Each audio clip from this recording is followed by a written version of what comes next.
ଚିକିତ୍ସାରେ ଅର୍ଥ ସାଜିଛି ବାଧକ। ଖରାପ ହୋଇଯାଇଛି ଦୁଇଟି କିଡନୀ।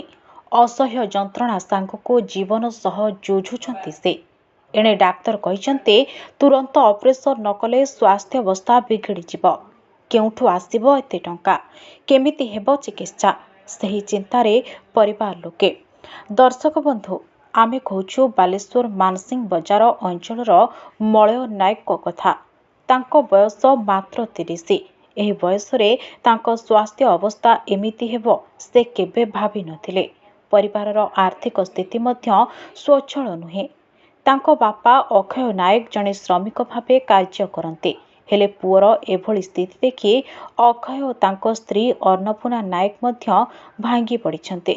ଡାକ୍ତର କହିଛନ୍ତି ମଳୟ ଯଦି ବଞ୍ଚିବ ତେବେ କିଡନୀ ପ୍ରତିରୋପଣର ଆବଶ୍ୟକତା ରହିଛି। ଆଉ ଏଥିପାଇଁ ଖର୍ଚ୍ଚ ହେବ 35 ଲକ୍ଷ ଟଙ୍କା। ଏତେ ଟଙ୍କା କିପରି ଯୋଗାଡ଼ ହେବ?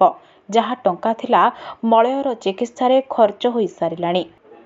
ସାମାଜିକ ଗଣମାଧ୍ୟମରୁ ଖବର ପାଇ 5 number ward councillor Mita Pattanayak, Ritik ji ଏବଂ ଯୁବ ସମାଜସେବୀ ମନୋରଞ୍ଜନ ମିଶ୍ର ପ୍ରମୁଖ ମଳୟଙ୍କୁ ତାଙ୍କ ବାସଭବନରେ ଭେଟି ଆର୍ଥିକ ସହାୟତା ପ୍ରଦାନ କରିଛନ୍ତି। ଏନେଇ କୌଣସି ସହୃଦୟ ବ୍ୟକ୍ତି ଓ ପ୍ରଶାସନକୁ ସାହାଯ୍ୟ ପାଇଁ ନିବେଦନ କରିଛନ୍ତି ତାଙ୍କ ପରିବାର। ସମସ୍ତଙ୍କୁ ଅନୁରୋଧ, ସାହାଯ୍ୟ ଓ ସହଯୋଗର ହାତ ବଢ଼ାନ୍ତୁ।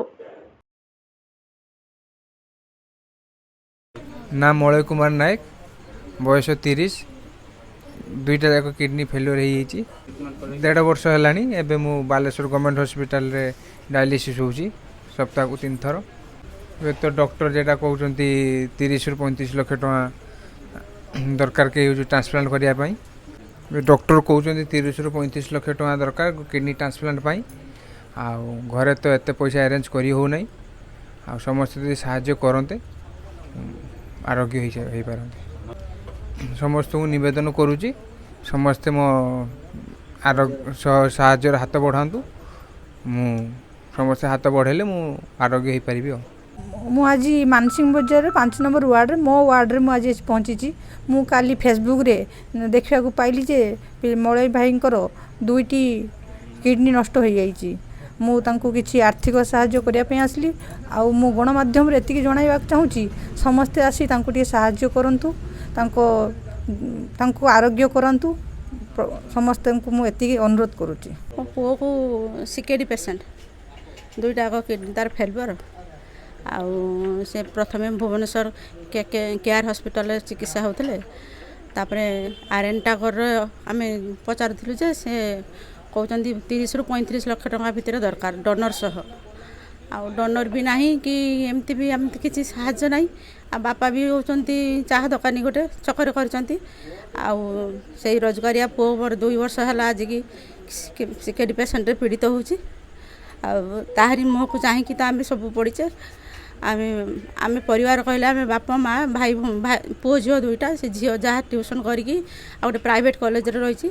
ଆଉ ଯାହା ଦରମା ପାଉଛି ସେଇ ଦ୍ୱାରା ଆମେ ଚଳୁଛେ। ପୁଅର ମେଡ଼ିସିନ ଖର୍ଚ୍ଚ ମାସକୁ 7,000। ଆଉ ବ୍ଲଡ଼ ପାଇଁ ହେମୋଗ୍ଲୋବିନ୍ ଇଞ୍ଜେକ୍ସନ୍ ନେଉଛି ମାସକୁ 3,000। ଆଉ ଯାହା ହଉ ଆପଣମାନଙ୍କୁ ଏତିକି ନିବେଦନ କରୁଛି ଯେ ମୋ ପୁଅ ପାଇଁ କିଛି ଆପଣମାନେ ସାହାଯ୍ୟ କରନ୍ତୁ। ମୋ ପୁଅ ଠାକୁରଙ୍କ ଦୟାରୁ ଆପଣମାନଙ୍କ ଆଶୀର୍ବାଦରୁ ମୋ ଛୁଆ ଯେମିତି ଭଲ ହେଇଯାଉ। ଆମର 5 ନମ୍ବର ୱାର୍ଡ଼ 5 ନମ୍ବର ୱାର୍ଡ଼ର ମ୍ୟାମ୍ ଆମର ଆସିଛନ୍ତି ମିତା ପଟ୍ଟନାୟକ। ସେ ଆମକୁ ସାହାଯ୍ୟ କିଛି କରିଛନ୍ତି। ତାଦ୍ୱାରା ଆମର ମାନସିଂ ବଜାରରେ ଯେ କ୍ଲବ୍ ପିଲାମାନେ ସମସ୍ତେ ପ୍ରଥମରୁ ସାହାଯ୍ୟ କରି ଆସୁଛନ୍ତି। ଆଜି ବି ସାହାଯ୍ୟ କରିଛନ୍ତି। ଆଗକୁ ବି ସେମାନେ ସାହାଯ୍ୟ କରିବେ ବୋଲି ପ୍ରତିଶ୍ରୁତି ଦେଇଛନ୍ତି। ଆପଣ ସହୃଦୟ ବ୍ୟକ୍ତିମାନଙ୍କୁ ମୁଁ ନିବେଦନ କରୁଛି ଯେ ଆପଣ ସହାୟତାର ହାତ ବଢ଼ାନ୍ତୁ, ମୋ ପୁଅର ଜୀବନକୁ ବଞ୍ଚାନ୍ତୁ।